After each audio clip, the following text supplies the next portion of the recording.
الحمد لله نحمده ونصلي ونسلم على رسوله الكريم أما بعد فأعوذ بالله من الشيطان الرجيم بسم الله الرحمن الرحیم۔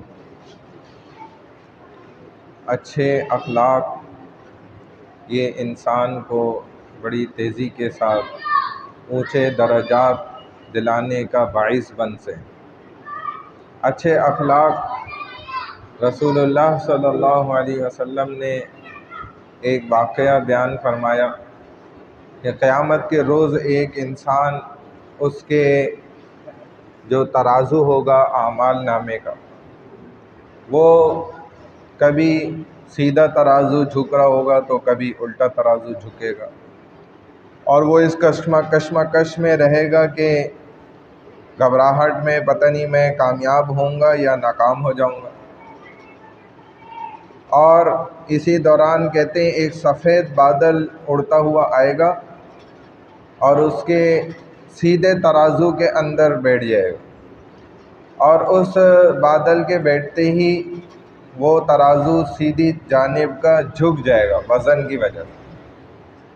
تو یہ شخص بڑا حیران ہوگا، اور اللہ تعالیٰ حکم فرمائیں گے کہ یہ کامیاب ہو گیا، اسے جنت کا پروانہ عطا کر دو، اسے جنت کا داخلہ مل جائے گا۔ لیکن وہ فرشتے سے پوچھے گا کہ یہ جو سفید بادل آئے یہ کیا چیز تھی؟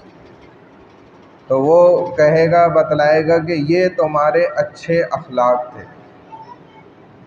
اچھے اخلاق کہا جاتا ہے کہ سب سے انسان کے ترازو میں بھاری وزنی چیز جو ہوگی نا، عبادات سے بھی بڑھ کر وہ اس کے اچھے اخلاق ہوں۔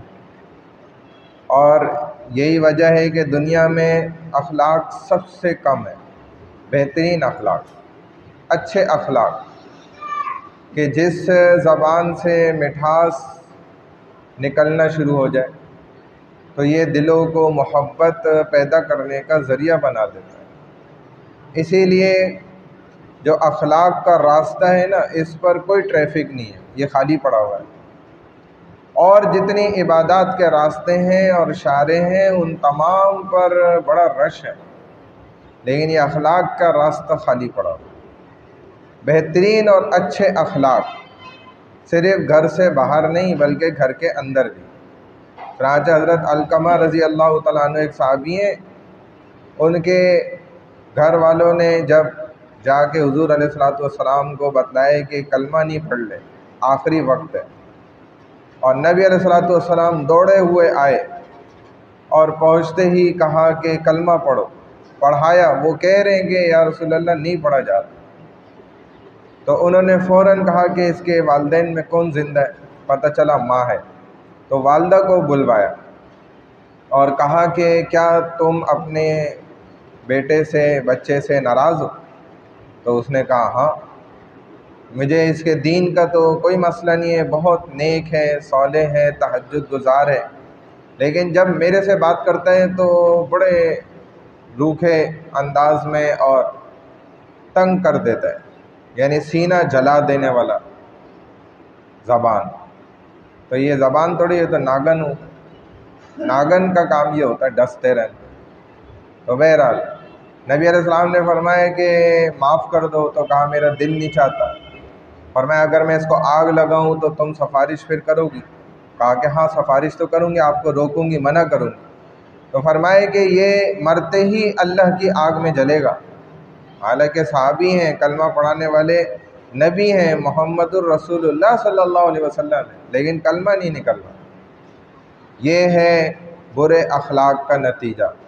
اور صحابی ہو کر کہ سارے صحابہ کی تو اللہ نے قرآن میں گواہی دی ہے کہ یہ سب کے سب جنتی ہیں، لیکن پھر نبی علیہ السلام فرما رہے ہیں کہ یہ آگ میں جائے گا، چنانچہ آپ معاف کر دیں۔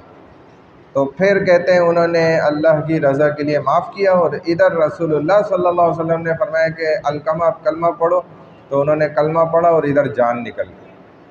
اللہ ہمیں بھی اچھے اخلاق اپنانے کی توفیق عطا ہو۔ سبحان اللہ و بحمدہ، سبحانک اللہم و بحمدک، نشہد ان لا الہ الا انت، نستغفرک و نتوب الیک، برحمتک یا ارحم الراحمین۔